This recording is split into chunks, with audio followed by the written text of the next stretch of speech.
কলকাতা ফুটবলের শহর। ইন্ডিয়াতে প্রথম এখানে ফুটবল খেলা শুরু হয়। এবারই প্রথম বছর, আর এবারই আমাদের প্রথম হতে হবে। দেখিয়ে দিতে হবে ফুটবল এখনো আছে কলকাতার রক্তে। কলকাতার দামাল ছেলেরাই ফুটবলে ব্রিটিশদের হারিয়েছিল 1911 সালে।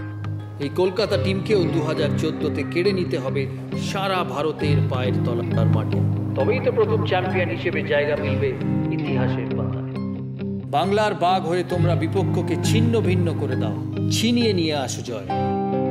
এই কাপের জন্ম সল্ট লেকে, তাই কলকাতাকে প্রথম চ্যাম্পিয়ন করে এই কাপ সল্ট লেকেই রেখে দিতে হবে।